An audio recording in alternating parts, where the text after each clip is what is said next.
Having a firearm in your home doubles your risk of homicide and triples your risk of suicide, yet 60% of Americans believe having a gun makes them safer.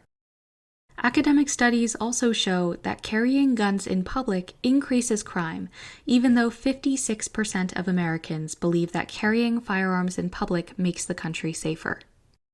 Guns don't make us safer, so why is there so much misinformation out there making people believe they do? The myth that guns make you safer rests on 4 fundamental pillars. 1. Misinformation about the frequency of people using guns in self-defense. 2. Lack of public awareness about how the number of guns in public impacts crime levels. 3. Confusion about whether mass shooters and criminals target gun-free zones. And 4. A misguided belief by lawmakers that gun laws don't work. We're going to talk briefly about each of these categories to help you understand where this misinformation or confusion comes from and what you can do about it.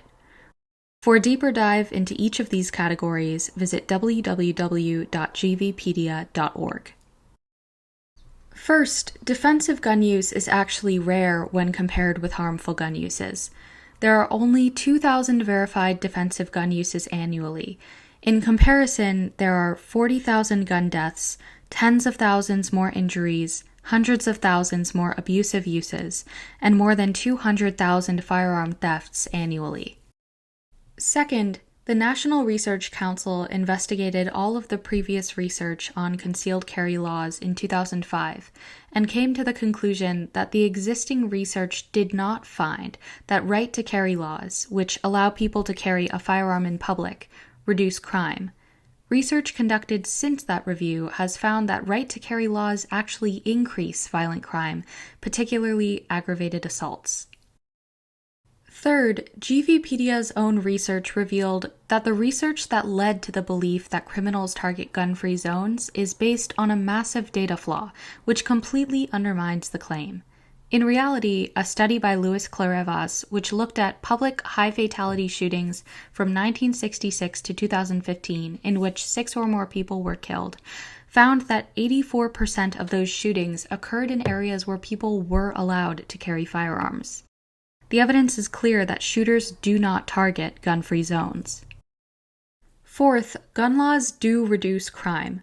When Connecticut passed its permit-to-purchase law in 1995, homicides fell by more than 40% over the next decade. In contrast, when Missouri repealed its permit-to-purchase law in 2007, its homicide rate increased by 14% in the following 5 years. Permit-to-purchase laws, as well as extreme risk protection orders, strict child access prevention laws, well-organized community programs, and other policies have substantial academic evidence supporting their life-saving potential. When these 4 pillars are clarified, it's easy to see that guns don't make you safer, and it's simply misinformation making people believe they do. Removing the myth's intellectual support is critical to changing Americans' views on firearms and strengthening support for life-saving policies. Please spread the word by sharing this video, joining our email list, donating to our efforts, and following us on social media.